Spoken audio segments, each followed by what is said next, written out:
If you've been hearing a lot about cryptocurrency recently and are wondering what it is, you're in the right place. In this podcast episode, we will discuss what cryptocurrency is, how it works, how you can use it, and some of the benefits and drawbacks of using it. By the end of this conversation, you'll have a better understanding of what cryptocurrency is and whether or not it's something that you might want to start using yourself. So, what is cryptocurrency? That's the age-old question, right? I say crypto, and most folks say crypto for short, but it's a digital or virtual currency that uses cryptography to secure transactions and to control the creation of new units of currency. So, quick aside, what is cryptography? Basically, it is a way to secure communication so that only the sender and intended recipient of a message can view its contents. So, if you think about how you get a text message, when the text message is sent over a server, it's sent with the code in between, and then only the person sending it and only the person receiving it has the key to unlock and see that. Cryptocurrency works on a similar technology. It keeps communication very clear, so only the folks who are meant to see it, unless someone hacks it. But that's another conversation for another day. But crypto is decentralized, so meaning it's not subject to government or financial institution control. So by now, I think most of you would have heard of Bitcoin, which is the first and most well-known cryptocurrency that tested out the blockchain technology. It was created in 2009 by an anonymous person or group that goes by the name of Satoshi Nakamoto. I'm also going to mess the name up. If you figured out who he, she, they is, please let me know. But they're an anonymous person that created the technology. It all started on a white paper that was created in October 2018 about this peer-to-peer exchange. And that's how Bitcoin was started. Feel free to check it out. Feel free to Google, but I'm going to more so focus on cryptocurrencies in general. So cryptocurrencies are traded on decentralized exchanges and can also be used to purchase goods and services. Some people see it as an investment similar to gold or stocks, while others view it as a way to be able to access global payments without the need of a bank or other financial institution. So how does cryptocurrency work? Cryptocurrency works using blockchain technology. Episode 19 talks about this. So please go back to that episode to hear more about it because the way I'm going to explain it is not going to be as plain English.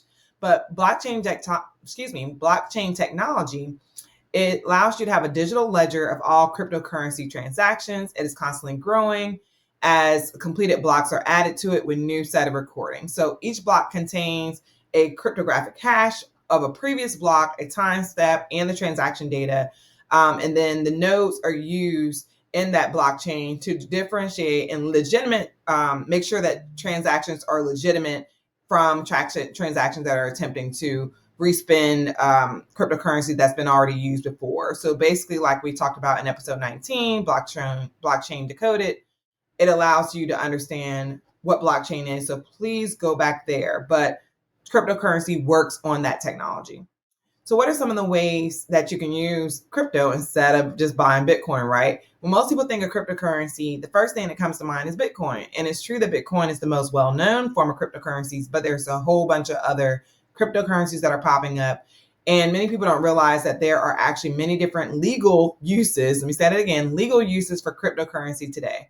Some of the less well-known uses for cryptocurrency include donating to charity, purchasing gift cards, investing in real estate, buying art, protecting your online identity, storing value of the coin so that you can take value out later, sending money overseas, getting a loan, paying your employees or contractors. Some people have even came to me and said, hey, I'm doing this work in your backyard. I take Bitcoin or I take Ethereum or other cryptocurrencies. It allows you to set payments on your website, and it also allows you to use reward programs for customers or employees. So you may say, AI, how can I do all this? Well, I'll break it down a few use cases. You can use it to buy goods and services online. So in fact, more and more businesses are beginning to accept cryptocurrency as a form of payment. So whether you're looking to buy a new pair of shoes or a new car, you can use cryptocurrencies to make those purchases.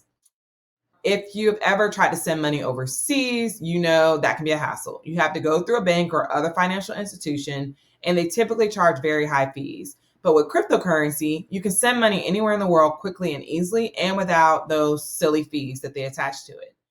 Also, did you know that cryptocurrency can be used to donate to charity? That's right. If you're looking at a way to give back but don't have cash on hand, you can donate some of your crypto, and it is also tax deductible, and you can get a little bit back during tax time.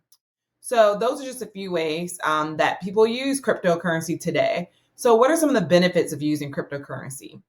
Well, one benefit of using crypto is that you can actually use it anonymously and send and receive payments. So you don't have to tie it back to yourself, right? I'm not saying this for the dark web or for anything else, but that is one benefit. Cryptocurrencies are not subject to the same regulations as traditional financial transactions, so there is more privacy and you can remain anonymous when using crypto.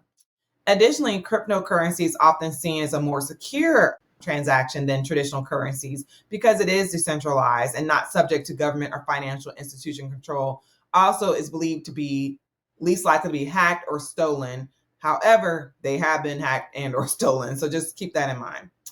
There are also a lot of drawbacks to using cryptocurrency, and I cannot do this podcast without sharing those. One drawback is that the value of cryptocurrency can be volatile. You all have seen, especially recently with the price of Bitcoin, it has fluctuated greatly since its inception. Other coins as well. A lot of folks are buying coins when they were receiving extra money during the pandemic, and a lot of those coins like skyrocketed up and then fell and crashed down. So that's something to think about. Cryptocurrency is still relatively new and is not yet as widely accepted as a traditional currency. So there's always risk of that. There's also risk of fraud, theft, or mismanagement when using cryptocurrencies. Everyone's popping up with all these different cryptocurrency currencies out there, and you need to make sure you are doing your research before you're putting any money into this.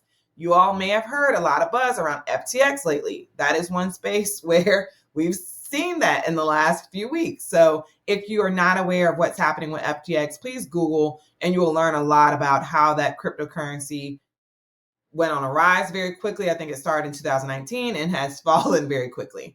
So with that being said, should you start using cryptocurrency? That's ultimately up to you to decide. However, if you're interested in trying out this new form of digital currency, there are a few things you need to keep in mind. Make sure you do your research to find a reputable exchange or wallet to store your cryptocurrency.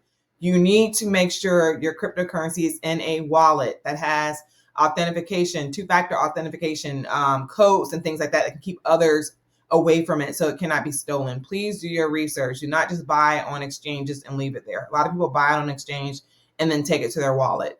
Some exchanges have wallets as well. So please make sure you have a wallet that you can put those currencies in, just like you would for any money. Also be aware of the risks associated with using cryptocurrency and only invest what you can afford to lose. I'm going to say that again. Be aware of the risk. Only invest what you can afford to lose. A lot of people were putting a lot of money in this during the pandemic and were losing a lot of money. You do not want to put your house up, your other assets up to buy this stuff. It's not that serious. Please don't do that. Cryptocurrency is very fascinating, and it's a new technology that has exciting alternative traditional uses to, or alternative to traditional currencies and traditional uses of how we think about currency. So with the right information and precautions, it can be a great way to send and receive payments securely and anonymously. Hopefully this podcast has helped you gain a better understanding of what cryptocurrency is, how it works, and how you can use it, and some of the benefits and drawbacks of using it. If you have any questions or comments, feel free to drop them below the episode. Also, feel free to rank. All right, y'all. See y'all soon, and thank you for listening.